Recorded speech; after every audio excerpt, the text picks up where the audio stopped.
सुबह की शुरुआत रमन, राजेश और राजवीर के लिए किसी डरावने सपने से कम नहीं थी। जैसे ही अखबार हाथ में आया, तीनों की आंखें चौड़ी रह गईं। राजवीर घबराई आवाज में बोला, "ये कैसे पॉसिबल है?" अखबार में उनके सालों पुराने किए गए काले राज छिपे हुए थे। यह देखकर तीनों के रेंगटे खड़े हो गए। वो राज जिनके बारे में इन तीनों के अलावा कोई नहीं जानता था। रमन के हाथ कांपने लगे। नहीं, ये तो नामुमकिन है। हमने कभी कोई सबूत पीछे छोड़ा ही नहीं। राजेश माथा पकड़कर बोला, तो फिर ये प्रिंट कैसे हुआ? अगर ये न्यूज़ सच में बाहर निकल गई तो हम बर्बाद हो जाएंगे। तीनों के चेहरे पर पसीना झलक रहा था, लेकिन हैरानी ये थी कि अभी तक न पुलिस आई थी, न किसी का फोन। सब कुछ खामोश था। राजवीर बेचैन होकर बाहर निकला। उसने कार स्टार्ट की और पास की दुकान से एक अखबार खरीदा। पन्ने पलटे और चौंक गया। ये क्या? इसमें तो कुछ भी नहीं है। उसने तुरंत रमन और राजेश को कॉल किया। सुनो, कोई हमें डराने की कोशिश कर रहा है। सिर्फ हमारे घर भेजे गए अखबार में वो खबर छपी थी। बाहर की दुनिया को कुछ नहीं पता। ये सुनते ही रमन और राजेश ने एक लंबी राहत की सांस ली, लेकिन तुरंत बाद तीनों का दिमाग दौड़ने लगा। आखिर ये सब कर कौन रहा है? फौरन उन्होंने घर के सीसीटीवी फुटेज चेक करवाए। वीडियो में पेपर बॉय की जगह कोई अजनबी दिखा। उसने हैट और मास्क पहन रखा था। चेहरा बिल्कुल साफ नहीं था। राजेश दांत पीसते हुए बोला, मतलब ये सब प्लान करके किया गया है? किसी ने हमें टारगेट किया है? करीब 1 घंटे बाद तीनों अपने ऑफिस में बैठे थे। राजेश टेंशन में बोला, कौन हो सकता है ये? अगर इतनी हिम्मत से न्यूज़ छपवाई है तो जरूर उनके पास सबूत होगा। रमन ने सिर हिलाया, नहीं, हमारे खिलाफ सबूत नामुमकिन है। हमने हमेशा बहुत क्लीन काम किया है। मुझे कुछ समझ में नहीं आ रहा। राजवीर गहरी सोच में डूबा था। दोनों उसकी ओर देखने लगे। थोड़ी देर बाद उसने कहा, मुझे लगता है उनके पास कोई सबूत नहीं है, वरना अब तक पुलिस आ गई होती। ये लोग हमें सिर्फ डराना चाहते हैं, हमारी हिम्मत तोड़ना चाहते हैं। रमन ने चिंतित होकर पूछा, तो हमें अब क्या करना चाहिए? राजवीर ने ठंडी सांस लेकर कहा, अभी हमें बहुत सावधान रहना होगा। शाम की पार्टी खत्म होने दो, उसके बाद देखते हैं कि खेल किसने शुरू किया है। अर्जुन के ऑफिस में वर्षा अपने काम में बिजी थी। सामने आकृति मोबाइल पर गेम खेल रही थी। तभी केबिन का दरवाजा खुला। आकृति ने सोचा अर्जुन आए हैं, लेकिन ये किरण था। किरण ने वर्षा को एक फाइल देते हुए कहा, मैम इसे अभी चेक कर लीजिए। वर्षा ने सिर हिलाकर कहा, ओके, मैं देखती हूँ। जैसे ही किरण बाहर निकलने लगा, वर्षा ने उसे रोका। सुनो, मंजीत का क्या हुआ? किरण हल्की मुस्कान के साथ बोला, काम हो गया। कल जो हुआ था उससे वो इतना डर गया कि जैसा अर्जुन सर ने कहा था, उसने सबका दुगना पैसा लौटा दिया। फिर उसने तारीफ करते हुए कहा, ये सब आपकी वजह से हुआ और अर्जुन सर की वजह से। आप दोनों वाकई कमाल के हैं। वर्षा हल्की सी मुस्काई और बोली, कैसे भी हो, लेकिन कम से कम वर्कर्स के साथ अन्याय तो नहीं हुआ। वे लोग कंपनी के लिए इतनी मेहनत करते हैं, अगर उन्हें उनका हक भी ना मिले तो और बुरा क्या होगा? किरण ने सहमति में सिर हिलाया। सच कहा आपने, बिल्कुल सही। यह सब बातें आकृति सुन रही थी। किरण द्वारा वर्षा की तारीफ उसे बिल्कुल बर्दाश्त नहीं हुई। उसने तुरंत आवाज लगाई, किरण। किरण पलटा। जी मैम, आकृति ने नखरे से कहा, मुझे कुछ खाने को चाहिए। बर्गर, सॉफ्ट ड्रिंक और फ्रेंच फ्राइज लाओ। किरण बोला, जी मैम। फिर उसने वर्षा की ओर देखा, मैम आपको भी कुछ चाहिए? वर्षा ने शांत स्वर में कहा, नहीं, कुछ देर बाद खाना आ गया। आकृति मजे से गेम खेलते हुए सारा खाना खा गई, लेकिन फिर उसने सारे खाली बॉक्स वर्षा की टेबल पर पटक दिए। वर्षा ने चौंक कर उसे देखा, ये क्या है? ये वर्क स्पेस है, डस्टबिन नहीं। इसका अपमान मत करो। आकृति ने उसे नज़रअंदाज किया और फिर से मोबाइल में गेम खेलने लगी। वर्षा बॉक्स उठाकर डस्टबिन में फेंकने ही वाली थी कि तभी केबिन का दरवाजा खुला। अर्जुन अंदर आया। उसकी नज़र सीधी वर्षा के हाथ में और टेबल पर रखे खाने के बॉक्स पर पड़ी। वो गुस्से में वर्षा को घूरने लगा। वर्षा समझ गई कि अर्जुन को गलतफहमी हो रही है। वह तुरंत बोली, यह मैंने नहीं खाया। आकृति ने मौके पर वार किया, अच्छा फिर क्या मैंने खाया है? देखो अर्जुन, तुम्हारी आंखों के सामने झूठ बोल रही है। सबूत यही है कि उसने ही खाया है। वर्षा ने गुस्से से कहा, अपने बचाव में तुम कुछ भी बोलो, लेकिन ये मत कहो कि यह सब मैंने खाया है। आकृति रोने का नाटक करते हुए बोली, देखा अर्जुन, कितनी झूठी है ये। मैं यहाँ काम सीखने आई हूँ, खाने के लिए नहीं। वर्षा विश्वास से उसकी तरफ देख रही थी। फिर उसने अर्जुन की ओर देखा। अर्जुन चुपचाप दोनों को देख रहा था। वर्षा के दिल में धड़कन तेज हो गई। अब अर्जुन क्या कहेगा? शायद मुझे डांटेगा। लेकिन तभी अर्जुन उसके पास आया और हल्की सी मुस्कान के साथ अपनी उंगली से उसकी नाक छूते हुए बोला, अगर तुम्हें और कुछ चाहिए तो ऑर्डर करके खा लो। घबराने की कोई बात नहीं। तुम मेरी वाइफ हो, जो चाहो कर सकती हो। ये कहकर वह अपनी कुर्सी पर बैठ गया। आकृति का मुंह खुला का खुला रह गया। ये क्या? अर्जुन तो उसे डांटने वाला था, लेकिन उसने तो उल्टा प्यार जताया। वर्षा हैरान थी। उसे समझ में नहीं आ रहा था कि अर्जुन का यह अचानक बदला हुआ व्यवहार क्या मायने रखता है। उसने ज़्यादा कुछ न दिखाते हुए चुपचाप सारे बॉक्स उठाए, डस्टबिन में फेंके और फिर अपने काम में लग गई। आकृति अंदर ही अंदर जलती रह गई। शहर से कुछ किलोमीटर दूर एक बहुत ही बड़ी जगह पर भव्य पार्टी चल रही थी। चारों ओर 8 फीट ऊंची कंपाउंड वॉल, बीच में एक आलीशान फार्म हाउस और उसके सामने चमकता हुआ स्विमिंग पूल। पूरे गार्डन एरिया को खूबसूरत लाइटिंग और डेकोरेशन से सजाया गया था। आज यहाँ शहर के बड़े बड़े और अमीर लोग इकट्ठा हुए थे। रमन, राजेश और राजवीर अपने बिजनेस सर्कल के लिए पार्टी दे रहे थे। यह एक मास्क पार्टी थी, जहाँ हर कोई मास्क पहने आया था और अधिकतर लोग अपने असली पार्टनर्स के साथ नहीं, बल्कि सीक्रेट गेस्ट के साथ पहुंचे थे। इसी पार्टी में अचानक एंट्री हुई एक बेहद खूबसूरत 27 वर्षीय लड़की की, जिसने एक अधेड़ उम्र के आदमी का बाजू पकड़ा हुआ था। वह घुटनों तक की ड्रेस पहने थी और चेहरे पर मास्क था। वह और कोई नहीं बल्कि वर्षा थी। किसी तरह वह इस पार्टी तक पहुंचने में सफल हो गई थी।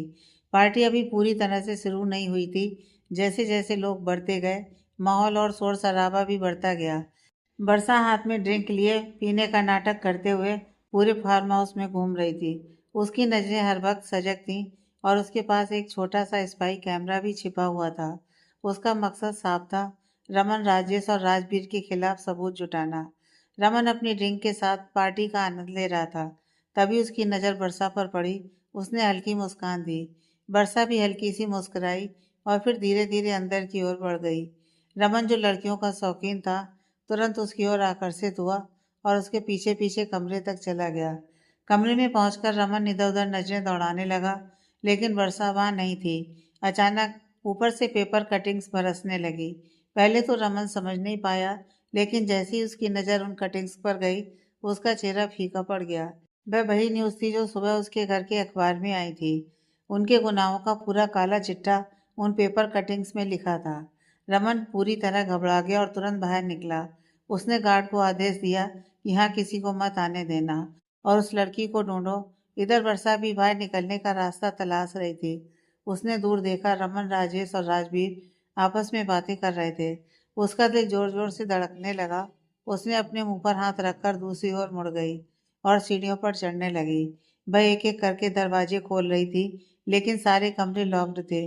अचानक एक दरवाजा खुल गया। अंदर झांकते ही उसकी आंखें हैरानी से बड़ी हो गईं। वहां एक 55 साल का आदमी उम्र में बहुत छोटी लड़कियों के साथ मौज कर रहा था।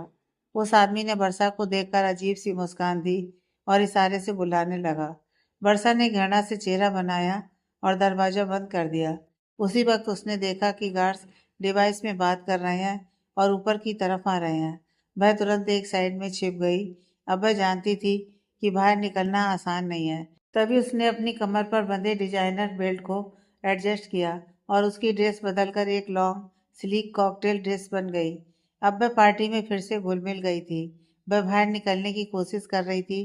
तभी अचानक वह किसी से टकरा गई। सामने देखा तो वह अर्जुन था। वर्षा का दिल धक से रह गया। हे भगवान, क्या अर्जुन ने मुझे पहचान लिया? उसने तुरंत नजरें झुका ली और मुड़ने की कोशिश की। अर्जुन भी उस लड़की को गौर से देख रहा था। उसे अजीब सा लग रहा था, जैसे उसने इस लड़की को कहीं पहले देखा हो। वह उसका चेहरा पलटने ही वाला था कि अचानक एक अधेड़ शख्स आया, वर्षा के कंधे पर हाथ रखकर बोला, डार्लिंग, तुम यहाँ हो? चलो मेरे साथ। वर्षा ने मजबूरन मुस्कान दी और उसके साथ चली गई। अर्जुन वहीं खड़ा रह गया। उसकी नजरें उन्हीं दोनों पर टिकी थीं। रमन, राजेश और राजवीर अर्जुन को देख चौंक गए। ऐसी पार्टी में अर्जुन को देखना उनके लिए सरप्राइज था। रमन उसके पास आया और बोला, what is surprise mister Arjun, चलिए पार्टी एंजॉय कीजिए। लेकिन अर्जुन चुप रहा। उसकी आंखों में गुस्सा और सवाल थे। वह पार्टी से बाहर निकल गया। उधर पंकज वर्षा को कार में बिठाकर बाहर ले आया। कार में बैठते ही वर्षा गुस्से से बोली, मैं यहाँ सबूत इकट्ठा करने आई थी, लेकिन ये पार्टी तो गंदगी से भरी पड़ी है। हर जगह पाप और छलावा। पंकज ने ट्रैप करते हुए कहा, मुझे पहले से पता था कि यहाँ ऐसा ही कुछ मिलेगा, लेकिन तुम अकेले क्यों आई? वर्षा, यह बहुत रिस्की था। वर्षा ने गहरी सांस लेते हुए कहा, मुझे अपने लिए डर नहीं था, क्योंकि मुझे मालूम है तुम हमेशा मुझे किसी भी सिचुएशन से निकाल लोगे। ये कहते उसने पंकज की ओर देखा। पंकज के चेहरे पर हल्की मुस्कान आ गई। वर्षा ने अपना स्पाई कैमरा निकाला और पंकज को देते हुए बोली, इसे चेक करो, मुझे पूरा यकीन है कि इसमें काफी सबूत हैं उन दरिंदों को अंदर भेजने के लिए। पंकज ने हामी से रिलाया। तभी वर्षा ने देखा कि अर्जुन की कार उनकी कार को ओवरटेक करके आगे निकल गई। वर्षा का चेहरा सफेद पड़ गया। उसने घबराकर कहा, पंकज, अर्जुन के घर पहुंचने से पहले मुझे घर पहुंचना होगा। अगर उसने मुझे वहां नहीं देखा तो वह जरूर सच्चाई जानने की कोशिश करेगा। पंकज ने कार की स्पीड और तेज कर दी। उधर अर्जुन ड्राइव करते हुए, उसके दिमाग में वही लड़की घूम रही थी। वह वर्षा ही थी, मुझे यकीन है, लेकिन वैसी गंदी पार्टी में क्यों गई? किसके साथ थी? और उसने मुझसे क्यों छुपाया? गुस्से से उसका चेहरा लाल हो गया। घर पहुंचते ही अर्जुन सीधे वर्षा के कमरे में घुस गया। बेड खाली था। वह बालकनी की तरफ गया। वर्षा वहां कुर्सी पर सिकुड़कर सो रही थी। अर्जुन कंफ्यूज हो गया। अगर ये यहाँ है तो फिर पार्टी में वो लड़की कौन थी? गुस्से में उसने उसका ब्लैंकेट खींच लिया। वर्षा चौंक कर उठ गई और गुस्से से बोली, ये क्या कर रहे हो तुम अर्जुन? अर्जुन उसकी आंखों में झांकते हुए बोला, मुझसे झूठ मत बोलो, कुछ देर पहले मैंने तुम्हें उस पार्टी में देखा था। बताओ वहां क्या कर रही थी और किसके साथ थी? वर्षा ने नजर चुराते हुए कहा, कौन सी पार्टी? मैं तो ऑफिस से आई और सो गई। तुम चाहो तो नौकर से पूछ सकते हो। मैंने कमरे के बाहर कदम तक नहीं रखा। अर्जुन को उसकी बातों पर भरोसा नहीं हुआ। उसने दांत पीसते हुए कहा, फिलहाल के लिए मान लेता हूँ, लेकिन अगर मुझे पता चला कि वह तुम ही थी तो? बहादुरा छोड़कर कमरे से बाहर चला गया। वर्षा उसकी पीठ देखते हुए धीमे से बोली, माफ कर दो अर्जुन, ये सच तुम कभी नहीं जान पाओगे। अगली सुबह वर्षा उठते ही कल रात की बातें याद करने लगी। उसने फोन निकाला और न्यूज चेक किया। न्यूज देखकर उसके पैरों तले जमीन खिसक गई। उसने तुरंत पंकज को कॉल किया। फोन उठाते ही वह गुस्से में चीखी, ये तुमने क्या कर दिया पंकज? तुमने उसे क्यों मारा? फोन की दूसरी तरफ से पंकज की आवाज आई, बिल्कुल ठंडी और बेपरवाह, जैसी करनी वैसी भरनी। वर्षा, उसे देखकर मैं अपने आप को रोक नहीं पाया। वर्षा के होंठ कांप गए। वह कुछ और कहना चाह रही थी, लेकिन फिर रुक गई। उसने गहरी सांस ली और कहा, यह फोन पर बात करने का मामला नहीं है, मुझे अभी मिलो। कुछ देर बाद वर्षा तैयार होकर बाहर निकली और सीधा उनके सीक्रेट बेस पहुंच गई। वहां पंकज पहले से विजय जी से बात कर रहा था। जैसी वर्षा पहुंची, वह गुस्से से आग बबूला होकर उसकी ओर बढ़ी। वर्षा कड़क आवाज में, तुमने ऐसा क्यों किया? किसने कहा था तुम्हें उसे मारने को? पंकज गंभीर होकर, किसी ने नहीं कहा वर्षा, लेकिन जो उसने किया वो देखकर मुझे उसे छोड़ने का मन नहीं हुआ। वो कैसी मासूम लड़कियों की जिंदगी से खेल रहा था। ऐसे दरिंदे को जीने का हक नहीं है। वर्षा की आंखें गुस्से से चमक उठी। नहीं पंकज, हम कोई कातिल नहीं है। हमें बस उन्हें पुलिस के हवाले करना था। कानून से बड़ा कोई नहीं होता। पंकज जिद्दी स्वर में, सोच बदलो वर्षा, ऐसे लोगों को जिंदा रहने का हक ही नहीं है। मुझे बिल्कुल भी गिल्ट नहीं है, मैं सही हूँ। वो 55 साल का और 18 साल की बच्चियों के साथ, वह गुस्से से लगभग चिल्ला पड़ा। अरे वो तो उनकी बेटियों की उम्र की होती हैं, क्या उसे उनकी उम्र याद नहीं आती? ऐसे आदमी को मारना गुनाह नहीं है, इंसाफ है। वर्षा की आंखें भर आईं। उसने कांपती आवाज में कहा, लेकिन उन्हें मारना ही रास्ता नहीं है। अगर वो मर भी गए तो यह समाज नहीं बदलेगा। हमें उनकी सच्चाई दुनिया के सामने लानी होगी, ताकि लोग जानें कि ऐसे लोग होते भी हैं। उन्हें देखकर आगे कोई और इंसान ये गलती ना करे। हमारा असली टारगेट रमन, राजेश और राजवीर है। पंकज ने ठंडी हंसी छोड़ी। तुम्हें लग रहा है गलत है, लेकिन अगर यही सब तुम्हारे साथ? वह रुक गया। वर्षा चुपचाप उसकी आंखों में देखती रही। उसकी आंखों से आंसू बह निकले। हाँ पंकज, बोलो आगे। मेरे साथ हो चुका है, मैं जानती हूँ उस दर्द को, पर यही वजह है कि मैं चाहती हूँ वो सच सबके सामने आए। उन्हें मारकर कहानी खत्म नहीं होगी, उन्हें बेनकाब करके पूरी दुनिया को सिखाना होगा। विजय जी बीच में बोले, लेकिन पंकज ने कुछ गलत नहीं किया। वर्षा उन्हें देखकर हैरान रह गई। आप भी? ये कैसी सोच है? मारना आसान है पर सही रास्ता दिखाना मुश्किल है। मैं इस तरह का काम नहीं करूंगी। अगर आप लोग ऐसा ही करना चाहते हैं तो करिए, मैं जा रही हूँ। मैं अपने तरीके से लड़ूंगी। इतना कहकर वह वहां से गुस्से से बाहर निकल गई। ऑफिस में सुबह के 10 बज चुके थे। वर्षा ऑफिस पहुंची तो मन ही मन सोच रही थी, आज अर्जुन मुझे क्या नया काम देगा। कल की बातें तो अभी दिमाग में घूम रही हैं। तभी पीछे से आवाज आई, मैम। मैं मुड़ी तो किरण खड़ा था। किरण, आपको मेरे साथ चलना होगा। वर्षा चुपचाप कार में बैठ गई। कुछ देर बाद वह उसे एक कंस्ट्रक्शन साइट पर लेकर गया। वर्षा हैरानी से, क्या आज मुझे यहाँ का काम देखना है? किरण ने सिर हिला दिया। वर्षा अनमने ढंग से उतर गई। इंजीनियर से मिलवाने के बाद किरण चला गया। गर्मी से बेहाल, सिर चकराने लगा। वह अंदर बिल्डिंग में घूम रही थी, हर फ्लोर पर नजर डाल रही थी। तभी उसे एक कमरे में डेस्क और चेयर दिखी। वह वहीं बैठ गई और सिर टेबल पर रख दिया। थकान इतनी थी कि कब गहरी नींद में चली गई उसे खुद पता नहीं चला। शाम को अर्जुन घर लौटा, नहाकर डिनर टेबल पर बैठा। वर्षा कहाँ है? उसने खाना खा लिया? मेड ने कहा, नहीं सर, वो अभी तक घर नहीं आई। अर्जुन चौंक गया, इतनी देर? कहीं वो अपने पेरेंट्स से मिलने तो नहीं गई? उसने तुरंत किरण को कॉल किया, चेक करो वो अपने पेरेंट्स के पास गई है क्या। कुछ मिनट बाद किरण ने कॉल करके बताया, नहीं सर, वो वहाँ नहीं गई और इंजीनियर कह रहे हैं कि दोपहर के बाद से उन्होंने वर्षा मैम को साइट पर नहीं देखा। अर्जुन का दिल धड़क उठा। वह तुरंत कार लेकर कंस्ट्रक्शन बिल्डिंग की ओर निकल गया। उधर वर्षा अचानक किसी के चिल्लाने की आवाज से जाग गई। वह पसीने से लथपथ थी, हाथ पांव कांप रहे थे। कमरे में घूप अंधेरा था। उसने मोबाइल निकाला और टॉर्च ऑन की। दरवाजे की ओर बढ़ी, पर दरवाजा बाहर से बंद था। उसका फोन भी चार्ज खत्म होने से स्विच ऑफ हो गया। हे भगवान, अब क्या करूं? वह खिड़की के पास गई और नीचे झांका। 7वीं मंजिल। नीचे देख उसकी सांसें अटक गईं। तभी ताला टूटने की आवाज आई। वह डर से कांप उठी। दरवाजा खुला और अंदर अर्जुन आया। वर्षा उसे देखते ही राहत की सांस ली, लेकिन अर्जुन का चेहरा गुस्से से तमतमा रहा था। अर्जुन गरज कर, पागल हो गई हो? फोन नहीं कर सकती थी कि यहाँ फंसी हो? वर्षा हकलाते हुए, मेरा फोन चार्ज। अर्जुन ने गुस्से में उसका फोन छीनकर जमीन पर पटक दिया। वर्षा घबरा गई और पीछे हटने लगी। अर्जुन गुस्से में उसकी ओर बढ़ा। वर्षा की सांसें तेज हो गईं। उसके पैर कांप रहे थे। वह पीछे हटते हटते खिड़की के पास पहुंची और अचानक फिसल गई। उसके मुंह से चीख निकल गई।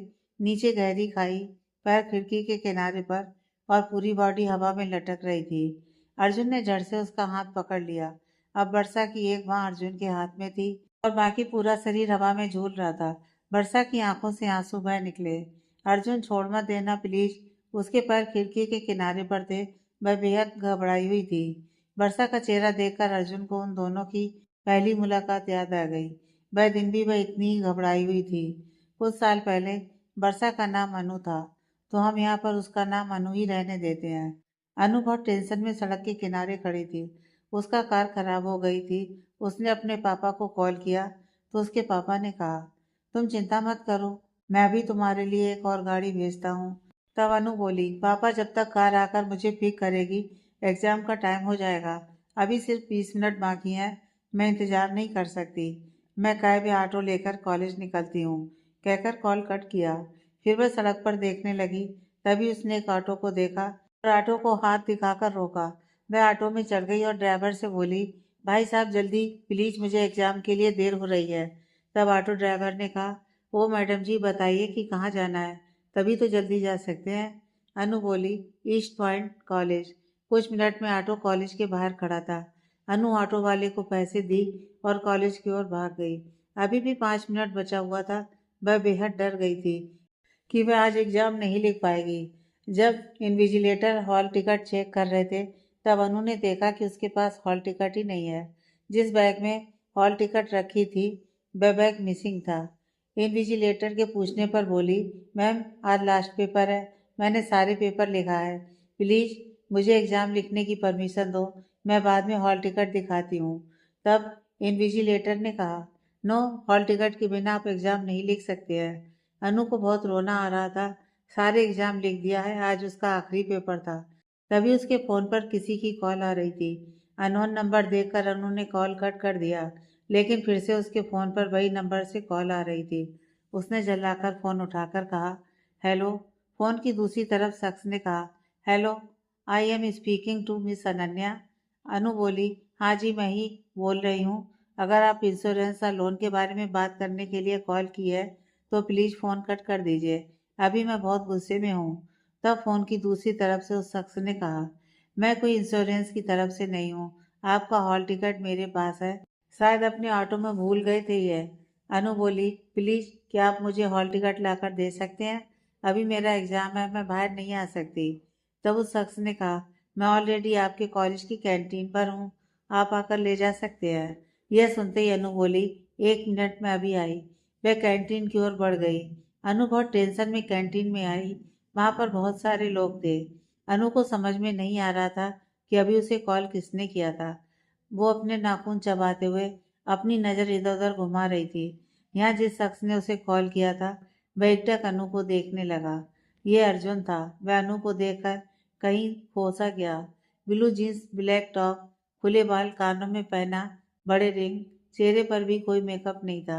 वह टेंशन में इधर उधर देख रही थी। अर्जुन ने ना उसे आवाज लगाया या फिर इशारा किया। वह तो बस उसमें खो गया। अनु ने उस नंबर पर डायल किया तो अर्जुन की फोन बजने लगी। उसने कॉल पिक करके कहा, आपकी लेफ्ट साइड। अनु ने नजर उसकी लेफ्ट साइड किया तो अर्जुन अपना हाथ हिला रहा था। अनु जल्दी से उसके पास आई और हाँफते हुए, मेरी हॉल टिकट। अर्जुन ने उसकी हॉल टिकट बढ़ा दी। अनु जल्दी से उसके हाथ से हॉल टिकट लेकर थैंक यू की और भाग गई।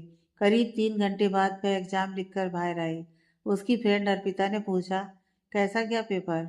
अनु बोली, बहुत अच्छे से, वरना मैं तो सुबह डर ही गई थी कि कहीं मैं एग्जाम ही ना लिख पाऊँ। ये सुनकर अर्पिता ने पूछा, क्यों, ऐसा क्या हुआ? अनु बोली, सुबह मेरी कार खराब हो गई थी। फिर उसके बाद मैंने ऑटो ली और कॉलेज तक पहुंची। यहाँ आकर मैंने देखा कि हॉल टिकट ही नहीं है। शुक्र है कि वह लड़का, कहते हुए वह रुक गई। उस लड़के को याद करके बोली, उसने मेरी इतनी बड़ी मदद की है। मैंने उस लड़के को ठीक से थैंक यू तक नहीं बोला। वह मेरे बारे में क्या सोच रहा होगा कि देखो मैंने उसकी इतनी बड़ी मदद की और उसने मुझे ठीक से थैंक यू तक नहीं कहा। तब अर्पिता ने कहा, अगर सुबह उसने तुम्हें कॉल किया है तो तुम्हारे पास उसका नंबर होगा। अनु ने हाँ कहा और फ़ोन निकालकर अर्जुन का नंबर पर डायल किया। 1-2 रिंग के बाद अर्जुन ने कॉल पिक की और पूछा, हेलो जी, कौन? दूसरी तरफ से अनु बोली, मैं। अर्जुन ने कंफ्यूजन में पूछा, मैं का मतलब कौन? तब अनु अपने सिर पर चपत लगाते हुए, मैं सुबह आपने मेरी हेल्प की थी, हॉल टिकट दिया था। I am really sorry mister. Phone की दूसरी तरफ से अर्जुन ने कहा। अर्जुन। अनु बोली, जी अगर आपने मेरा हॉल टिकट नहीं दिया होता तो पता नहीं मेरा क्या होता। मैं आज एग्ज़ाम लिख ही नहीं पाती। फिर अर्जुन ने कहा, अच्छा आपने एग्ज़ाम अच्छे से लिखा? अनु ने कहा, जी बहुत अच्छे से लिखा। फिर अर्जुन ने कहा, तो इसका मतलब है आपको मुझे ट्रीट देना होगा। मैंने आपकी इतनी बड़ी मदद जो की है। अनु बोली, जी ज़रूर बताइए, कब देना होगा? तब अर्जुन ने कहा, कभी क्यों, अभी दे दीजिए। अनु हैरानी और कंफ्यूजन में, अभी कैसे? अर्जुन ने कहा, कैंटीन में आ जाओ। अनु कंफ्यूजन में कैंटीन की ओर बढ़ गई। अर्जुन वहीं एक टेबल पर बैठा हुआ था। उसने अनु को देखकर मुस्कुराया। अनु जाकर अर्जुन के सामने वाली चेयर पर बैठ गई। उसके साथ अर्पिता भी थी। अनु हैरानी और कंफ्यूजन में पूछती है, आप सुबह से यहीं हैं? तब अर्जुन ने कहा, जी। अनु एकटक अर्जुन को देखने लगी। तब अर्जुन उसके सामने उसकी पर्स रखते हुए कहा, सुबह जल्दी में आपने सिर्फ हॉल टिकट लेकर गए थे, लेकिन आपका पर्स मेरे पास ही है। इसमें आपकी बहुत सारी चीज़ें हैं। अनु, थैंक यू सो मच, और अपना पर्स उठा ली। तब अर्जुन ने कहा, ठीक से देख लीजिए अगर कोई चीज़ मिसिंग है कि नहीं। तब अनु बोली, इतना तो इंसानों पर भरोसा है। फिर अनु ने पूछा, आप क्या लेंगे? अर्जुन ने कहा, जी कुछ नहीं। अनु को समझ में नहीं आया। कुछ देर पहले ट्रीट मांगा था और कह रहा है कि कुछ नहीं लेना है। तब अर्जुन ने कहा, 3 घंटे से आपका इंतजार करते हुए मैंने बहुत कुछ खा लिया है। अभी मेरे पेट में कुछ और खाने की जगह नहीं है। यह सुनकर अनु ने पूछा, तो फिर आपने मुझसे ट्रीट के लिए क्यों पूछा? तब अर्जुन ने कहा, सुबह से मैंने जो कुछ भी खाया है उसका बिल अभी तक पे नहीं हुआ है। अनु को कुछ समझ में नहीं आया कि अब उसके सामने बैठे इस लड़के को क्या कहना है। उसका कहने का मतलब था कि बिल उसे पे करना है। उसने कहा, ओके मैं पे कर दूंगी। तब अर्जुन ने कहा, जी आपको ही करना है क्योंकि मेरे पास इतने पैसे नहीं हैं। तब अनु बोली, पहले ही दिन आप लड़की के सामने ऐसे नहीं कह सकते कि आपके पास पैसे नहीं हैं। लड़की क्या सोचेगी आपके बारे में? बुरा इंप्रेशन पड़ जाएगा। तब अर्जुन ने हंसकर कहा, जो सच है वही तो कहना है। मैं एक अनएम्प्लॉय हूँ, तो मेरे पास इतने पैसे कहाँ से आएंगे? अनु ने पूछा, तो आप जॉब ढूंढ रहे हैं? अर्जुन ने कहा, हाँ, सुबह भी इंटरव्यू के लिए ही जा रहा था, लेकिन यह सुनकर अनु उसे सॉरी कहते हुए बोली, सॉरी, मेरी वजह से आपकी नौकरी चली गई। अर्जुन ने बैंक से हंसकर कहा, अटेंड करने पर मुझे नौकरी थोड़ी ना मिलने वाली थी। रोज अटेंड करता हूँ, उन्हें मेरी बातें अच्छी नहीं लगती, क्योंकि वह लोग मुझे ऑफर नहीं बल्कि मैं उन्हें ऑफर देता हूँ। यह बात उन्हें अच्छा नहीं लगता, तो ऑब्वियसली मैं मुझे नौकरी नहीं देंगे। यह सुनकर अनु बोली, तो इसका मतलब आप खुद के बिजनेस करना चाहते हैं? तब अर्जुन ने कहा, जी जरूर, मेरे पास बहुत सारे बिजनेस आइडियाज हैं, लेकिन फंड नहीं है। तो मुझे एक इन्वेस्टर का इंतजार है, जो मेरे बिजनेस आइडिया को अपना मानकर फंड्स दें। नाम मेरा और पैसा उनका। अनु को अर्जुन की बातें इंटरेस्टिंग लग रही थी। वह दोनों ऐसे ही बातें करने लगे। उनकी बातें लंबी चली। उस दिन को याद करके अर्जुन ने गुस्से में वर्षा को खींचकर एक साइड में धक्का दे दिया। वर्षा ये संभाल नहीं पाई और वह गिर गई। दूसरी ओर पार्टी खत्म होने के बाद रमन, राजेश और राजवीर तीनों सोच में पड़े थे। राजेश बोला, ये लड़की आखिर थी कौन और पार्टी तक कैसे पहुंच गई? इतना सिक्योरिटी होने के बावजूद वो अंदर आई कैसे? राजवीर ने तुरंत कहा, सारे फुटेज चेक करो, जरूर कुछ मिलेगा। कुछ देर बाद उन्होंने देखा कि वह लड़की किसी आदमी के साथ अंदर आई थी। यह देखकर राजवीर ने फोन उठाकर गुस्से में आदेश दिया, उस आदमी को तुरंत हमारे सामने लाओ। करीब 1 घंटे बाद वह शख्स उनके सामने खड़ा था, बिल्डर श्याम सुंदर। श्याम सुंदर ने घबराकर पूछा, क्या हुआ? इतनी रात को अचानक मुझे क्यों बुलाया? कौन सी डील चाहिए थी? राजेश ने उसकी बात काटते हुए सख्ती से कहा, ये सब छोड़ो, हमें बस इतना बता दो, कल रात पार्टी में तुम्हारे साथ जो लड़की आई थी वो कौन थी? श्याम सुंदर हैरान होकर बोला, कौन लड़की? मुझे तो समझ में नहीं आ रहा। राजेश ने उसकी आंखों में घूरते हुए कहा, नाटक मत कर, वही लड़की मास्क पहने हुए जो तुम्हारे साथ आई थी। श्याम सुंदर कुछ देर सोचता रहा। ओह हाँ, वो तो कल सुबह मुझे मिली थी। बातों बातों में उसने पार्टी की चर्चा छेड़ दी। उसने कहा कि उसने ऐसी पार्टी कभी नहीं देखी और आना चाहती है। अब अगर कोई खूबसूरत लड़की खुद कह रही है तो मैं क्यों मना करता? मैं उसे ले आया, इसमें गलत क्या है? राजवीर ने ठंडी आवाज में पूछा, क्या तुमने उसका चेहरा देखा था? श्याम सुंदर ने सिर खुजाते हुए कहा, नहीं, उसने मास्क पहन रखा था। जब मैंने पूछा तो बोली कि इन्फेक्शन का डर है। राजेश और राजवीर लगातार सवाल कर रहे थे, लेकिन रमन अब भी स्क्रीन को घूर रहा था। राजवीर ने चिढ़कर कहा, रमन, अब और कितनी देर देखेगा? कुछ नहीं मिलेगा। लेकिन रमन धीमी आवाज में बोला, नहीं, मुझे क्यों लग रहा है कि ये वही बेंगलुरु वाली लड़की है। राजवीर झुंझलाकर बोला, कितनी बार कहूँ कि वो नहीं हो सकती? रमन ने जिद करते हुए कहा, नहीं, मैं पक्का कह रहा हूँ वही है। हमने उसके और उसके परिवार के साथ जो किया था वो हमसे बदला लेने वापस आई है। यह सुनकर राजवीर और राजेश दोनों चुप हो गए। इस बार उन्होंने रमन की बातों पर गौर करना सही समझा। राजवीर बोला, ठीक है, मान लिया। अगर सच में वही है तो अब खेल और बड़ा होने वाला है। रमन ने तुरंत गूगल खोला और उस बैंक का नाम सर्च किया जहाँ से सब शुरू हुआ था। लेकिन स्क्रीन पर साफ लिखा था, रिजल्ट नॉट फाउंड। रमन हैरान होकर बोला, देखा, बैंक का नाम तक मिटा दिया गया है। किसी ने पूरी डेटा डिलीट कर दिया है। अब तो मान लो। राजवीर ने तुरंत फोन उठाकर आदेश दिया, जल्दी से ढूंढो, पता करो वो लोग इस वक्त कहाँ हैं, बेंगलुरु या मुंबई। इधर अर्जुन वर्षा को लेकर घर पहुंचा। वह खुद बहुत परेशान था, लेकिन उससे भी ज्यादा बेचैनी इस बात की थी कि वर्षा ने अब तक कुछ खाया नहीं था। वह अपने स्टडी में जाने की कोशिश करता, लेकिन वहां भी चैन नहीं मिला। आखिरकार नीचे आकर मेड से पूछा, क्या वर्षा ने खाना खा लिया? मेड ने झिझकते हुए कहा, जी नहीं सर, मैम कमरे से बाहर ही नहीं आई। अर्जुन ने गुस्से से कहा, जाकर बुलाओ उसे, कहो कि डाइनिंग पर आए। कुछ देर बाद मैड लौट आई और सिर झुकाकर बोली, सर, मैम ने मना कर दिया है, उन्होंने कहा कि उन्हें नहीं चाहिए। अर्जुन का सब्र टूट गया। वह सीधे वर्षा के कमरे में गया, लेकिन वह बेड पर नहीं थी, बालकनी में सिकुड़ कर बैठी थी, सर्दी से कांप रही थी, लेकिन फिर भी उसी जगह बैठी थी क्योंकि अर्जुन ने उसे वहीं रहने का आदेश दिया था। अर्जुन का दिल एक बार को पिघलने लगा। वह गुस्से में बोला, तुम जिद्दी हो या पागल? इतनी ठंड में यहाँ क्यों बैठी हो? उसने उसका हाथ पकड़ा तो चौंक गया। हाथ जल रहा था। तुम्हें बुखार है? अर्जुन ने उसका हाथ छोड़ दिया और ध्यान से देखने लगा। तभी वर्षा का सिर घूम गया और वह गिरने लगी। अर्जुन ने फौरन उसे अपनी बाहों में संभाला और कमरे के अंदर ले गया। उसने उसे बेड पर लिटाया, डॉक्टर को कॉल किया। कुछ ही मिनटों में डॉक्टर आई और चेकअप करके बोली, ज़्यादा थकान और ठंड की वजह से बुखार है, इंजेक्शन दे दिया है, सुबह तक ठीक हो जाएगी। अभी खाने के साथ दवा दीजिए। डॉक्टर चली गई। अर्जुन बाहर आया और सीधा किचन में चला गया। मैड ने देखा तो बोली, सर आप बताइए, मैं बना देती हूँ। अर्जुन ने तीखी नजरों से कहा, नहीं, मैं खुद करूँगा। उसने खुद सूप बनाया और ट्रे में लेकर वर्षा के कमरे में पहुंचा। वर्षा बेड पर थी। अर्जुन ने उसे उठाया और बाउल बढ़ाई। वर्षा ने हैरानी से अर्जुन की तरफ देखा। उसकी नजरें जैसे कह रही थीं, ये वही अर्जुन है। उसने कांपते हाथों से स्पून उठाया, लेकिन हाथ कांपने के कारण सूप उसके कपड़ों पर गिर गया।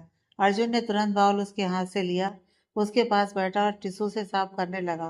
वर्षा धीमी आवाज में बोली, मैं खुद पी लूंगी। अर्जुन ने सख्त नजरों से उसे देखा। वह चुप हो गई और उसके हाथ से सूप पीने लगी। हर घूंट में उसकी आंखें अर्जुन पर टिकी थीं और अर्जुन जानबूझकर नजरें फेर रहा था।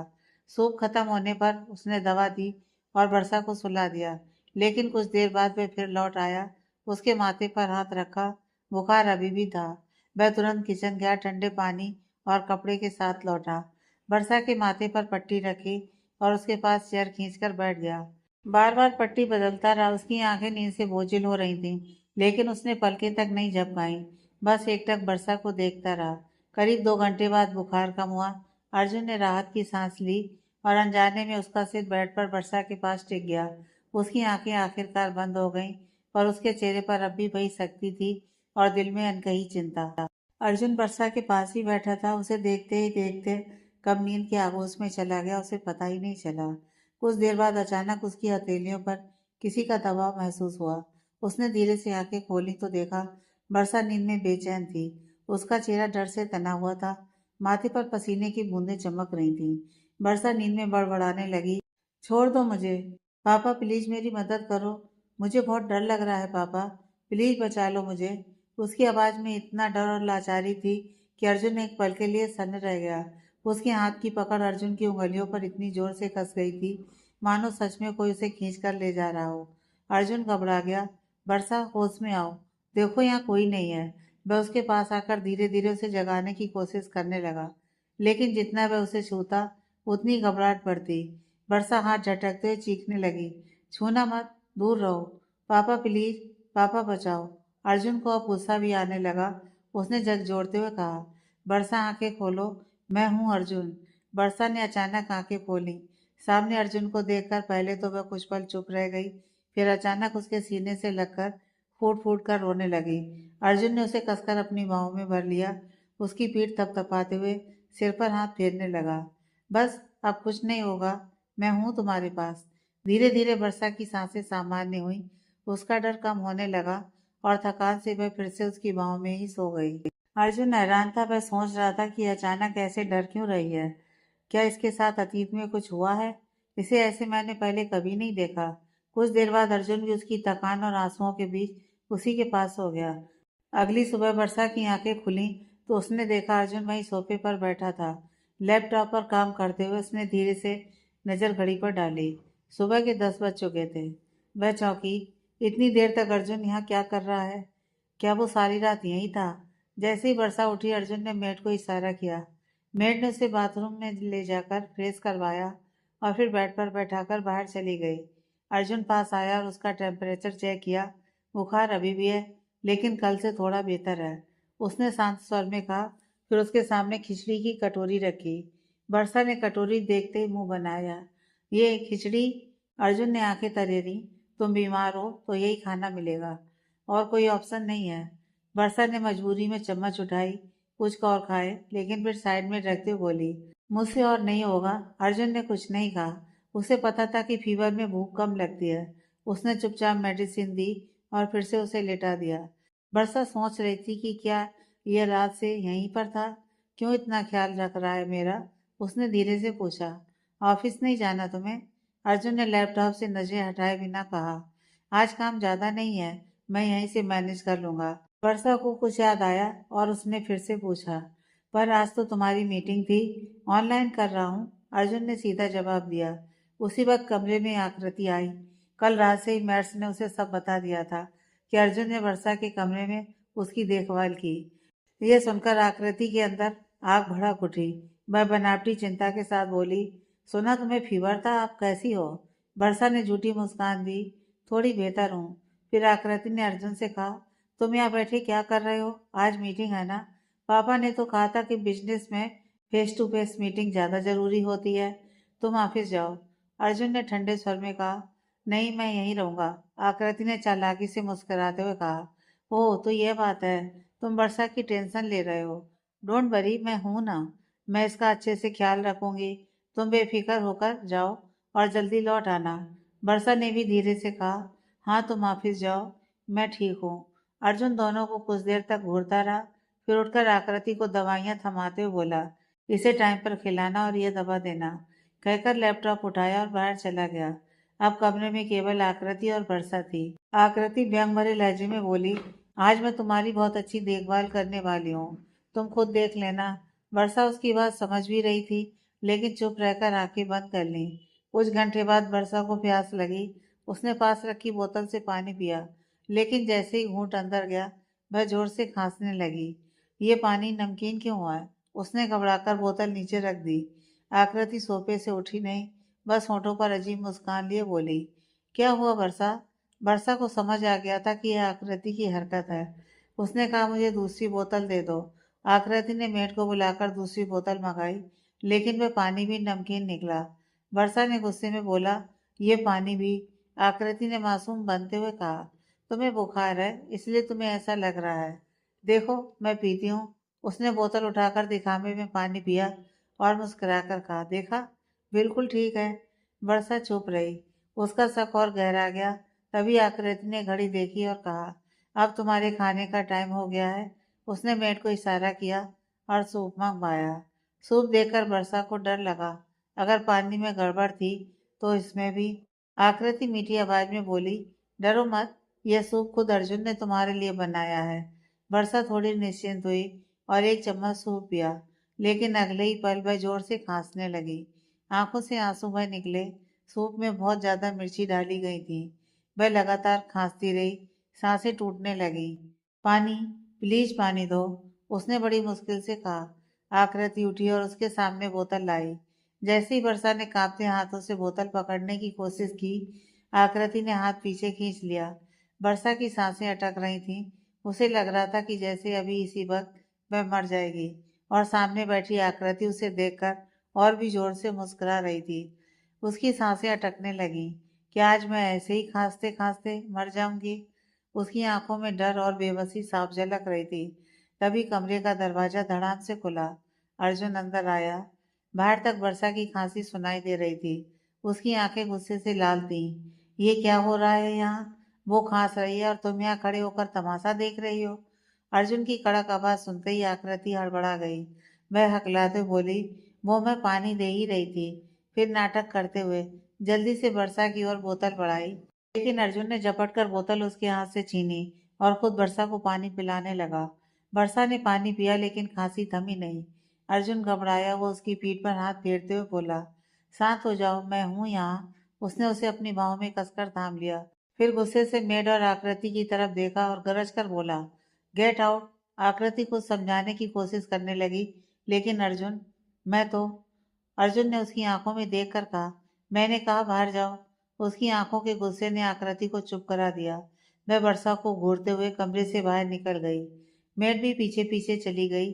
अब कमरे में सिर्फ अर्जुन और वर्षा थे। अर्जुन ने उसे धीरे धीरे पानी पिलाया। उसने गौर किया कि वर्षा के होंठ पूरी तरह लाल और जल चुके थे। इतनी मिर्च? अर्जुन की आंखें गुस्से और दर्द से भर गईं। वह उसके पास झुका और धीरे धीरे उसके होंठों पर फूंक मारने लगा। वर्षा की सांसें तेज थीं, आंखों से आंसू बह रहे थे। अर्जुन उसे देख नहीं पा रहा था। अचानक उसने झुककर उसके होठों को हल्का गीला किया, ताकि जलन कम हो। उसका स्पर्श ठंडक बनकर वर्षा के लिए राहत लाया। कुछ पल में यह छुअन एक कोमल किस में बदल गई। दोनों को खुद एहसास नहीं हुआ कि यह कब हुआ। कुछ सेकंड बाद अर्जुन थोड़ा पीछे हटकर उसकी आंखों में देखने लगा। वर्षा भी उसे देख रही थी। कुछ क्षण दोनों के बीच खामोशी रही। फिर वर्षा ने आंखें बंद कर लीं। अर्जुन समझ नहीं पाया, क्या वो सो गई है या बेहोश हो गई। उसने उसे धीरे से लेटाया, ब्लैंकेट उड़ाया और बाहर निकल गया। बाहर आते ही उसकी नज़र आकृति पर पड़ी। अर्जुन गुस्से में उसकी तरफ बढ़ा और चीख कर बोला, यही है तुम्हारा ख्याल रखने का तरीका? बीमार इंसान को मिर्ची खिलाती हो? आकृति डर गई, लेकिन मासूमियत का नाटक करते हुए बोली, तुम तुम क्या कह रहे हो अर्जुन? मैंने क्या किया? अर्जुन की आवाज़ और ऊंची हो गई। Shut up! और पूछ रही हो क्या किया? उसका गुस्सा देखकर आकृति सहम गई। अर्जुन ने मेड को घूरते हुए कहा, जो सूप तुम दोनों ने उसे दिया था वही लाओ अभी। मेड डरते डरते अंदर गई और सूप की कटोरी लेकर आई। अर्जुन ने इशारे से कहा, जाकर इसे दो। मेड ने कटोरी आकृति के हाथ में दे दी। अर्जुन ठंडी आवाज में बोला, पूरा खत्म करो। आकृति के होश उड़ गए। क्या? लेकिन अर्जुन, अर्जुन दहाड़ा, मैंने कहा खत्म करो। आकृति कांपते हाथों से एक चम्मच सूप मुंह में डालती है। जैसे ही उसने चखा उसकी आंखें बंद हो गईं। उसने तुरंत सारा सूप बाहर थूक दिया और पानी पानी चिल्लाने लगी। अर्जुन ने गुस्से से कहा, एक घूंट तक बर्दाश्त नहीं हुआ और ये जहरीला सूप तुमने एक बीमार इंसान को दिया? शर्म आनी चाहिए तुम्हें। आकृति रोने लगी। वह अर्जुन का हाथ पकड़कर गिड़गिड़ाने लगी। अर्जुन प्लीज माफ कर दो। I am really sorry. Please. Arjun ने उसका हाथ झटक दिया। तभी अचानक दरवाजा खुला और संजय जी अंदर आए। दोनों ने देखकर चौंक गए। संजय जी ने हैरानी से पूछा, क्या हो रहा है यहाँ? अर्जुन कुछ कह पाता उससे पहले ही आकृति ने अपनी आवाज बदल ली और मासूमियत से बोली, कुछ नहीं पापा, वर्षा की तबीयत ठीक नहीं है।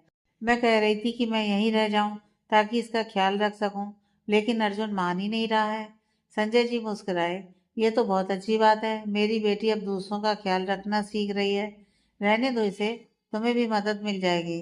अर्जुन कुछ कहना चाहता था, लेकिन संजय जी ने बीच में कहा, अर्जुन मुझे पता है तुम्हें किसी की मदद लेना पसंद नहीं है, लेकिन मैंने देखा कि तुमने आज मीटिंग भी बीच में छोड़ी।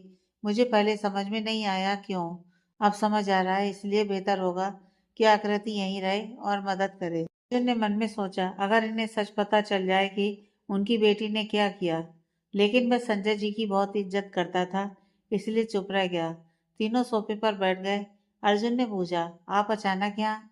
संजय जी मुस्कुराए, तुमसे एक इम्पोर्टेंट बात करनी थी। सोचा ऑफिस में न जाकर घर पर ही कर लूं। अर्जुन ने अनुमान लगाया, नए प्रोजेक्ट के बारे में? संजय जी खुश होकर बोले, बिल्कुल, देखो तुम तो पहले ही समझ गए। अर्जुन बोला, उसकी चिंता मत कीजिए, मैंने सारी फाइलें चेक कर ली हैं। अगले हफ्ते से प्रोजेक्ट शुरू हो जाएगी, कोई गड़बड़ नहीं होगी। संजय जी गर्व से बोले, अगर तुम हो तो गड़बड़ का सवाल ही नहीं। दोनों बिजनेस पर बातें करने लगे। आकृति ने राहत की सांस ली। सही वक्त पर पापा आ गए, वरना आज सब खत्म हो जाता। कुछ देर बाद संजय जी चले गए। उनके जाते ही अर्जुन किचन गया और वर्षा के लिए हल्का खाना बनाने लगा। आकृति भी उसके पीछे गई और बोली, क्या मैं मदद कर दूं? अर्जुन ने उसे घूरते हुए ठंडे स्वर में कहा, जरूरत नहीं है, पहले खुद का ख्याल रखना सीखो। ये कहकर वह कमरे में गया और दरवाजा बंद कर लिया। दरवाजा बंद होते ही आकृति ने मनी मन गुस्से में कहा, मैं कितनी बड़ी बेवकूफ हूँ। इन दोनों को दूर करने आई थी, लेकिन मेरी ही गलती से ये दोनों और करीब आ गए। उसका चेहरा गुस्से और जलन से तमतमा उठा। अर्जुन वर्षा के लिए खाना बनाकर उसके कमरे में आया। धीरे से उसने उसे उठाया और सूप चम्मच में लेकर उसके मुंह तक लाया। वर्षा ने सूप को देखते ही झट से अपनी आंखें बंद कर लीं। कुछ घंटे पहले वाला ज्यादा मिर्च वाला सूप उसकी याद में घूम गया। उसकी आंखों में डर झलक रहा था। अर्जुन ने उसकी झिझक समझ ली। नर्म आवाज में बोला, यह मैंने खुद बनाकर लाया है। वर्षा, अब डरने की जरूरत नहीं है, आराम से पी लो। फिर उसने धीरे धीरे अपने हाथों से उसे सूप पिलाया। सूप पीते ही वर्षा के चेहरे पर हल्की राहत आ गई। अर्जुन ने उसे दवा दी और ठीक से लिटा दिया। वर्षा उसकी तरफ देखती रही। उसकी आंखें जैसे बोल रही थीं, हमने कभी वादा किया था, दुख सुख में साथ देंगे, एक दूसरे का ख्याल रखेंगे, लेकिन हालातों ने हमें तोड़ दिया। अर्जुन जैसे ही काउच की तरफ बढ़ा, वर्षा ने अचानक उसका हाथ पकड़ लिया। अर्जुन पलटा और हैरानी से उसे देखा। वर्षा धीमे स्वर में बोली, थैंक यू। अर्जुन कुछ बोले बिना उसका हाथ छुड़ाकर काउच पर जाकर बैठ गया, लेकिन उसके चेहरे पर गहरी सोच थी। उसकी आंखें कहीं अतीत में चली गईं। फ्लैशबैक। अनु, किसी भी हाल में हम दोनों की शादी हो जानी चाहिए। अर्जुन हैरानी से, तुम्हें पता है तुम क्या कह रही हो? इतनी जल्दी शादी? अनु गुस्से से घूर कर, क्या तुम्हें मुझसे शादी करने का इरादा नहीं है? सिर्फ हाथों में हाथ डालकर घूमना, पार्क, मूवी, बस? अर्जुन, मैं ये नहीं कह रहा।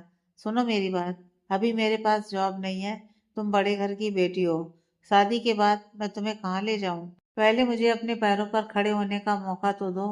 अनु आवाज ऊंची करते हुए। तो तुम्हें लगता है मैं तुम्हारी तरक्की की रुकावट हूँ? मैं गुस्से में उठकर जाने लगी। अर्जुन ने उसका हाथ पकड़कर रोका। नहीं अनु, मेरी बात सुनो। अनु तेजी से। मुझे कुछ नहीं सुनना, बस हाँ या ना में जवाब दो। शादी करनी है या नहीं? अर्जुन ने गहरी सांस ली और कहा, हाँ करेंगे शादी। अनु की आंखों में चमक आ गई। उसने अर्जुन को कसकर गले लगा लिया। लेकिन शादी के दिन अनु आई ही नहीं।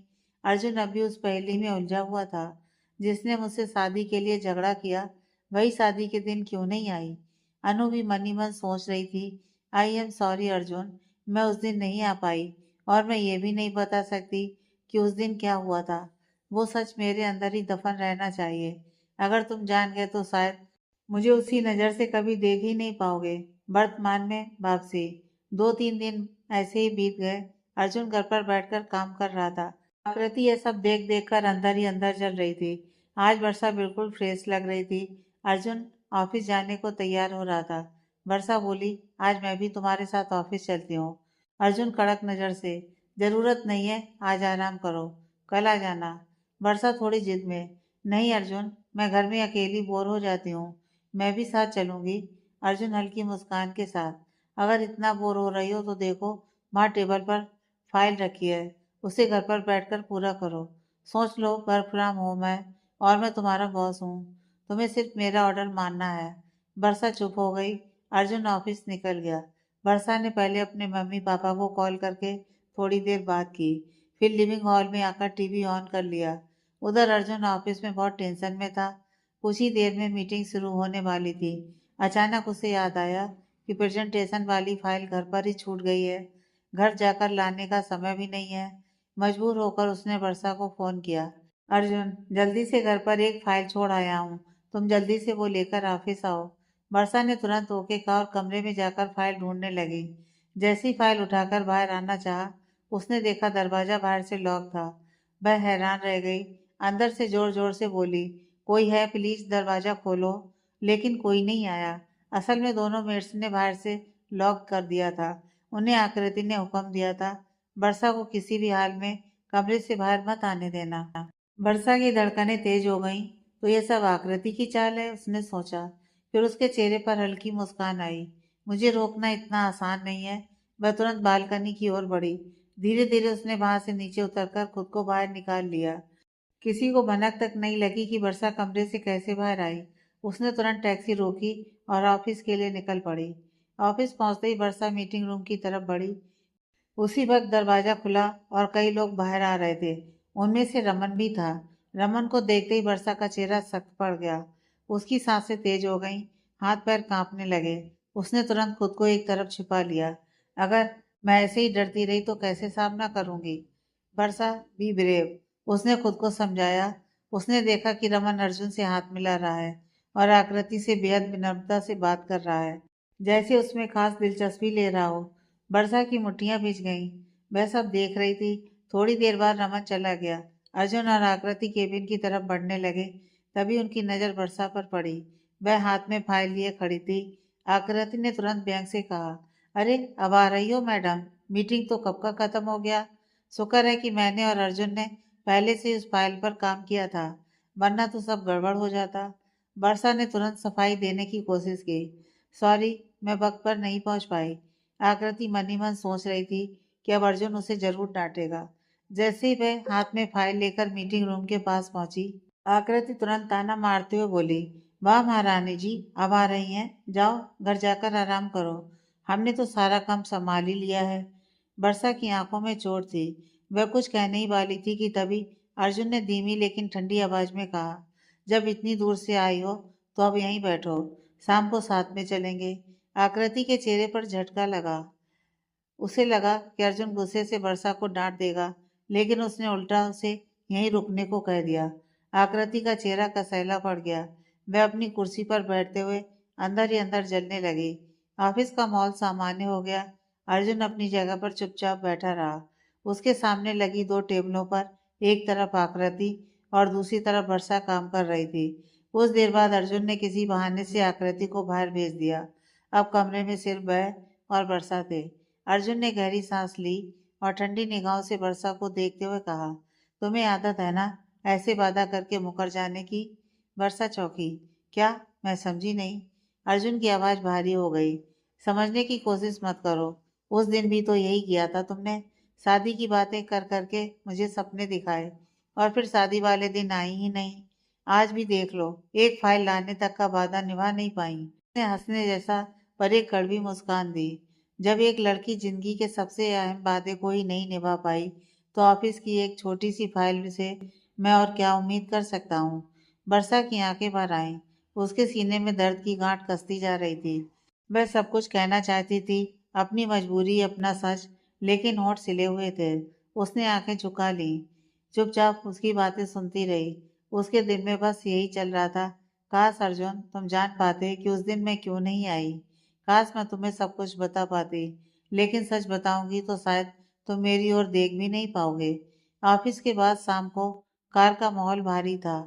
बाहर रात गुजर चुकी थी और सड़कों पर हल्की हल्की रोशनी जल रही थी। अर्जुन का चेहरा तना हुआ, आंखों में गुस्से की आग थी। आकृति मनी मन खुश थी कि वर्षा गायब है और इस मौके का फायदा उठा सकती है। अर्जुन की मुट्ठियां भिजी हुई थी।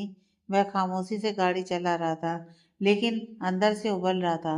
आकृति ने फिर धीरे से कहा, अर्जुन मुझे बुरा मत मानना, लेकिन सच बताऊं, तुम्हारी जगह अगर कोई और होता तो शायद इस तरह की बात सहन ही नहीं करता। शादी के बाद पत्नी अगर बिना बताए गायब हो जाए तो किसे अच्छा लगेगा? अर्जुन ने अचानक ब्रेक दबाया। गाड़ी झटके से रुकी। वह गुस्से से आकृति की तरफ झुका और दांत भींच कर बोला, बस एक शब्द और नहीं। तुम वर्षा के बारे में कुछ भी कहने की कोशिश मत करना, समझी तुम? आकृति उसकी आंखों की लाल चमक देखकर सहम गई, लेकिन अंदर ही अंदर और जल उठी। दूसरी ओर रात का सन्नाटा गहराता जा रहा था।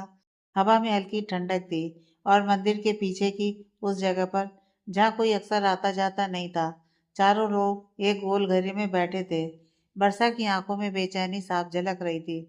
उसके सामने विनय जी, पंकज जैन और काव्या गंभीर मुद्रा में बैठे थे। सबको मालूम था कि वर्षा बेवजह कभी इतनी रात बुलाती नहीं है। विनय जी ने सीधा सवाल किया, बेटा इतनी अर्जेंटली हमें बुलाने की क्या वजह है? क्या कुछ हुआ है? तुम काफी परेशान लग रही हो। वर्षा ने गहरी सांस ली, फिर धीमी लेकिन ठोस आवाज में बोली, हाँ बात गंभीर है। मुझे लगता है कि हमें रमन को सबक सिखाने का समय आ गया है। आज मीटिंग के दौरान उसकी नज़र मैंने साफ देखी थी। वह आकृति में इंटरेस्ट ले रहा था। हमें इसी कमजोरी का फायदा उठाना होगा। काव्या चौंकते हुए बोली, मतलब तुम आकृति को जाल में फंसाने का सोच रही हो? वर्षा ने सिर हिलाते हुए कहा, सीधे सीधे नहीं, आकृति तो अनजाने में हमारा जरिया बनेगी रमन को फंसाने के लिए। यह सबसे सही मौका है। हमें बस चालाकी से कदम बढ़ाना होगा। जयंत ने आगे झुककर गंभीर लहजे में कहा, जो कुछ तुम कह रही हो वो सुनने में आसान है, लेकिन इसे एग्जीक्यूट कहाँ से करेंगे और कैसे, ये सबसे बड़ा सवाल है। वर्षा की आंखों में एक अजीब सी चमक उभरी। उसने धीरे से कहा, उसकी भी चिंता मत करो, मेरे पास पहले से ही एक प्लान है। बस तुम सब मेरा साथ दो, समय आने पर मैं सब कुछ बता दूंगी। चारों लोग वर्षा की बात ध्यान से सुन रहे थे। हवा और गहरी खामोशी ओढ़ चुकी थी और उनकी मीटिंग देर रात तक चलती रही। अंत में सबने अपनी सहमति जताई और अलग अलग दिशाओं में चले गए। अब सिर्फ वर्षा रह गई थी, चेहरे पर संतुलन बनाए हुए, लेकिन दिल में तूफान मचा था। रात काफी हो चुकी थी। हवाओं में अजीब सी ठंडक और सन्नाटा था। दरवाजा धीरे से खुला और वर्षा अंदर आई। उसके कदम धीमे थे, मानो दिल में बोझ लेकर चल रही हो। लेकिन जैसे ही उसने ड्राइंग रूम की तरफ नजर डाली, अर्जुन वहीं खड़ा था। उसकी आंखों में गुस्से की आग थी, माथे पर बल और होंठ कसकर भींचे हुए थे। अर्जुन गरजती हुई आवाज में बोला, अब तक कहाँ थी तुम? याद नहीं है क्या आई आवनी हूँ? तुम्हें मेरी परमिशन लेनी होगी कहीं भी जाने से पहले। वर्षा कुछ बोलना चाहती थी, समझाना चाहती थी कि उसके पास वजह थी, लेकिन अर्जुन ने उसे बोलने का मौका ही नहीं दिया। वह और नजदीक आया, उसकी आंखों की शक्ति और तेज हो गई। तुम्हें इसकी सजा मिलेगी, अर्जुन ने ठंडी आवाज में कहा। वर्षा के चेहरे का रंग उड़ गया। उसने होंठ काटे पर कुछ कह नहीं पाई। अर्जुन ने कठोर स्वर में आगे कहा, कल से तुम सुबह 4 बजे उठोगी और ठीक 4:30 बजे ट्रैक सूट में मेरे सामने खड़ी रहोगी। उसके बाद तुम्हें क्या करना है वो मैं बताऊंगा। वह एक पल के लिए रुका, फिर और गंभीर होकर बोला, अगर कल सुबह 4:30 बजे तुम मेरे सामने नहीं हुई तो उसके बाद मैं क्या करूंगा, ये मैंने अभी सोचा भी नहीं है। उसकी आवाज़ धीमी थी, लेकिन उसमें इतना जहर था कि वर्षा का दिल कांप उठा। उसने सिर झुका लिया और चुपचाप सीढ़ियों की ओर बढ़ गई। अर्जुन वहीं खड़ा रहा, आंखों में अब भी गुस्से की लपटें, लेकिन दिल के किसी कोने में एक अजीब सी कसक थी, जिसे वह खुद भी नहीं समझ पा रहा था। वर्षा को अंदाजा भी नहीं था कि अर्जुन की पनिशमेंट का मतलब आखिर क्या था। रात को वह बिस्तर पर लेटी तो उसके दिमाग में सिर्फ एक ही बात घूम रही थी, हमें उन्हें कैसे अपने विश्वास में लाना है, किस तरह अपनी प्लानिंग आगे बढ़ानी है। इन्हीं उलझनों में कब उसकी आंख लग गई, उसे पता ही नहीं चला। उसने रात को ही अलार्म 4 बजे का लगाया था, लेकिन जैसे ही अलार्म बजा, नींद के नशे में उसने बटन दबाकर बंद कर दिया और फिर गहरी नींद में सो गई। कुछ देर बाद अचानक उसे कुछ याद आया। वह झटके से उठ बैठी, दिल जोर जोर से धड़क रहा था। उसने घड़ी की ओर देखा, लगभग 4:45 हो चुके थे। हे भगवान! वर्षा के मुंह से हल्की सी सिसकी निकली। वह फौरन बिस्तर से उतरी, जल्दी जल्दी चेहरा धोकर और ट्रैक सूट पहनकर बाहर निकली। लिविंग रूम में पहुंची तो देखा अर्जुन पहले से ही सोफे पर बैठा हुआ था। उसकी आंखों में नींद का नामो निशान नहीं था, बस ठंडा और सख्त गुस्सा तैर रहा था। वर्षा का दिल बैठ गया। वह डरते डरते आगे बढ़ी और जाकर चुपचाप उसके सामने खड़ी हो गई। उसने घड़ी की ओर देखा, 4:30 का वक्त बीत चुका था। अब सुइयां 5 को छू रही थी। पूरा आधा घंटा लेट। अर्जुन की आवाज गूंजी, धीमी मगर जहरीली। वर्षा हकलाने लगी, मुंह में अलार्म, नींद में। लेकिन अर्जुन ने हाथ उठाकर उसे रोक दिया। चुप, कोई बहाना मत बनाओ। तुम्हें पता है ना, हर गलती की सजा होती है। उसकी आंखों की चमक ने वर्षा के होंठ सी दिए। दिल इतनी तेजी से धड़क रहा था कि मानो छाती फाड़कर बाहर आ जाएगा। अर्जुन अचानक उठ खड़ा हुआ। उसने बिना कुछ और बोले वर्षा का हाथ पकड़ा और बाहर की ओर बढ़ गया। वर्षा डर के मारे कुछ पूछना चाहती थी, लेकिन उसकी आवाज गले में ही अटक गई। गाड़ी के दरवाजे की क्लिक सुनाई दी। दोनों कार में बैठ गए। अर्जुन ने इंजन स्टार्ट किया। सन्नाटे भरी सड़क पर कार रफ्तार से दौड़ रही थी। चारों ओर अंधेरे में सिर्फ स्ट्रीट लाइट की पीली रोशनी चमक रही थी। वर्षा खिड़की के बाहर देखने लगी। दिल में बस एक ही सवाल घूम रहा था, आखिर वो मुझे इस वक्त कहाँ ले जा रहा है। पर हिम्मत नहीं हुई कि पूछे। करीब आधे घंटे बाद गाड़ी धीमी हुई और एक पुराने रास्ते पर मुड़ गई। सड़क सुनसान थी, चारों तरफ खेत और घने पेड़ फैले थे। सिर्फ झींगरों की आवाज और हवा की सरसराहट थी। घड़ी में 5:30 हो चुके थे। अर्जुन ने गाड़ी रोक दी। सामने फैला हुआ था एक विशाल फार्म हाउस, लोहे का बड़ा सा गेट जिस पर सुबह की नमी चमक रही थी। अंदर हरियाली और दूर खड़ा एक आलीशान सफेद बंगला। वर्षा के कदम जैसे जमीन से चिपक गए। उसके गले से आवाज नहीं निकल रही थी, लेकिन अर्जुन बिना उसकी ओर देखे आगे बढ़ा। वह भी मजबूरी में उसके पीछे पीछे चली।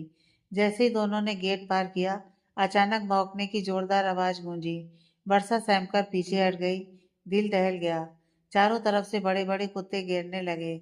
उनकी लाल चमकती आंखें और दांतों से लार टपक रही थी। उनकी गहरी आवाजों से हवा कांप उठी। वर्षा का चेहरा पीला पड़ गया। उसके होंठ कांपने लगे। हे भगवान, ये मुझे फाड़ देंगे। उसके मन में बस यही डर कौंध रहा था। लेकिन तभी कुछ अजीब हुआ। जैसे ही कुत्तों ने अर्जुन को देखा, उनका भौंकना अचानक थम गया। वे सब एकदम चुप होकर उसकी ओर देखने लगे, फिर धीरे धीरे पूंछ हिलाने लगे, जैसे किसी मालिक को पहचान लिया हो। एक कुत्ता तो धीरे धीरे पास आया और अर्जुन के पैरों से लगकर बैठ गया। वर्षा की आंखें फैल गईं। पल भर पहले जो जानवर उसे नोचने को तैयार थे, अब वही अर्जुन के सामने शांत और आज्ञाकारी खड़े थे। अर्जुन ने एक हल्की सी सीटी बजाई। सभी कुत्ते पीछे हटकर व्यवस्थित लाइन में बैठ गए, मानो कोई सेना हो और अर्जुन उनका सेनापति। वर्षा अब भी कांप रही थी। उसकी सांसें तेज तेज चल रही थी। दिल धड़कने की आवाज कानों तक गूंज रही थी। अर्जुन ने उसकी तरफ तिरछी नजर डाली और ठंडी आवाज में कहा, डर मत, ये सब मुझे पहचानते हैं, लेकिन तुम्हें अभी पहचानना बाकी है और यही तुम्हारी सजा की शुरुआत है। वर्षा कंफ्यूजन में उसे देख रही थी। तभी अर्जुन की ठंडी आवाज गूंजी, तुम्हें इन सबको वॉक पर ले जाना होगा। ये चारों रोज सुबह बाहर जाते हैं। 3 तो ट्रेंड हो चुके हैं, लेकिन एक नया है, उसकी ट्रेनिंग तुम्हें करनी होगी। वर्षा की आंखें फैल गईं। क्या मतलब ये सारे दानव जैसे कुत्ते और मैं? उसने अंदर ही अंदर सोचा। हे भगवान, ये सजा है या मुझे जंगल में शिकार बनाने की प्लानिंग? मैं तो अभी से उनकी सुबह का नाश्ता लग रही हूँ और मेनू में मेरा ही नाम है, वर्षा स्पेशल पराठा। अर्जुन ने उसकी हालत देखी लेकिन चेहरे पर कोई रहम नहीं आया। उसने ठंडी मुस्कान के साथ कहा, जैसे इन्हें देखकर तुम डर रही हो, वैसे इन्हें तुम्हें देखकर डरना चाहिए। तुम्हें इन्हें यह महसूस कराना होगा कि तुम भी मालिक हो और ये रोज तुम्हारा काम होगा। सुबह 4 बजे उठकर मेरे साथ यहाँ आना और इनकी ट्रेनिंग करना, यही तुम्हारी सजा होगी। वर्षा का मुंह खुला का खुला रह गया। क्या? रोज का? ये तो मेरे लिए जेल की सजा से भी बुरा है। उसने मनी मन बड़बड़ाया। अरे भगवान, मुझे तो कॉलेज प्रोजेक्ट संभालना मुश्किल लगता था। ये तो चार चार शेर पाले बैठे हैं। 3 तो एक्सपर्ट हैं, लेकिन ये नया वाला, इसका नाम ही काफी है, कालू टाइगर। अब अगर ये मेरे पीछे पड़ा तो मैं खुद वॉक पर चली जाऊंगी और ये मुझे घसीट कर ले जाएंगे। अर्जुन ने उसकी घबराहट देखते हुए एकदम आदेशात्मक लहजे में कहा, अब और ड्रामा मत करो, चलो अभी के लिए इन्हें वॉक पर ले जाओ और हाँ, इनका सुबह का काम भी कराओ। वर्षा हड़बड़ाकर बोली, सुबह का काम मतलब? अर्जुन ने हल्की सी मुस्कान दी, मतलब वही जो हर सुबह ही ये बाहर जाकर करते हैं। वर्षा का चेहरा एकदम उतर गया। हे भगवान, यानी मुझे अब डॉगी सफाई दास भी बनना पड़ेगा। उसके चेहरे की हालत देखकर तीनों ट्रेंड कुत्ते जैसे मजे ले रहे हों, पूंछ हिलाकर उसे देख रहे थे। और वो नया वाला, वो अब तक चुप था, अचानक जोर से भौंक दिया। वर्षा पीछे उछल गई। ये तो अभी से मुझे हजम करने की प्रैक्टिस कर रहा है। अर्जुन ने ठंडी निगाह से उसे देखा और बस इतना कहा, वर्षा, ये तुम्हारी ट्रेनिंग की बस शुरुआत है, अब तय करो क्या करना है। वर्षा ने कांपते हाथों से पट्टे उठाए। चारों कुत्ते जैसे उसके ही इंतजार में थे। 3 अनुभवी पूंछ हिलाकर चलिए मैडम वाली मुद्रा में खड़े, और चौथा नया वाला जैसे कह रहा हो, आज तो मजा आएगा। उसने बुदबुदाते हुए पट्टे थामे। हे भगवान, मैं इंसान थी या डॉगी ट्रेनर बन गई? शादी के बाद तो सुना था लाल चूड़ा और सोने के गहने पहनते हैं, मुझे तो यह लोहे के पट्टे पकड़ाए गए हैं। जैसे ही उसने चलो कहा, चारों कुत्ते एक साथ उछले। वर्षा ने जोर से खींचने की कोशिश की, लेकिन नतीजा उल्टा हुआ। वो खुद आगे की ओर घसीटती चली गई। अरे अरे धीरे, ये वॉक है या फास्ट फॉरवर्ड मूवी? उसने हाँफते हुए पुकारा, लेकिन कुत्तों के कान पर जूं तक नहीं रेंगी। 3 ट्रेंड कुत्ते सीधा रास्ता पकड़कर चल रहे थे, लेकिन वो नया वाला कालू टाइगर अचानक दाएं बाएं भागने लगा। कभी किसी झाड़ी की तरफ खींचता, कभी किसी पेड़ की ओर। बेचारी वर्षा उसके पीछे पीछे। ओ भगवान, यह डॉग नहीं डोजर है, पूरा बुलडोजर।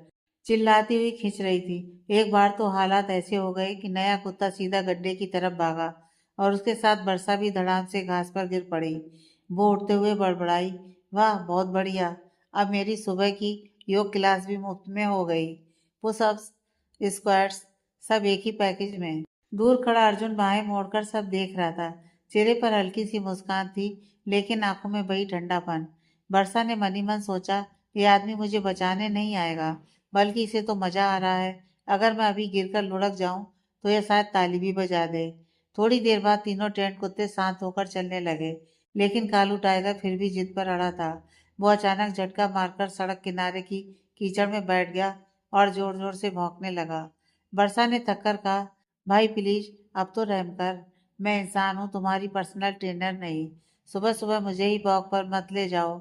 उसने पट्टा कसकर खींचा तो अचानक कुत्ता मान गया और बाकी तीनों के साथ चल पड़ा। वर्षा ने राहत की सांस ली। हो, बच गई।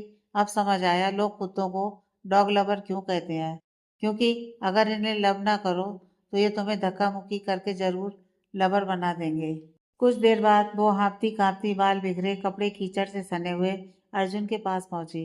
अर्जुन ने उसे सिर से पैर तक देखा और ठंडी आवाज में बोला, welcome to my new routine Varsha, कल फिर सुबह 4 बजे तैयार रहना। वर्षा का मुंह खुला रह गया। अर्जुन ने बस बिना कुछ कहे गाड़ी की ओर इशारा किया। Next part.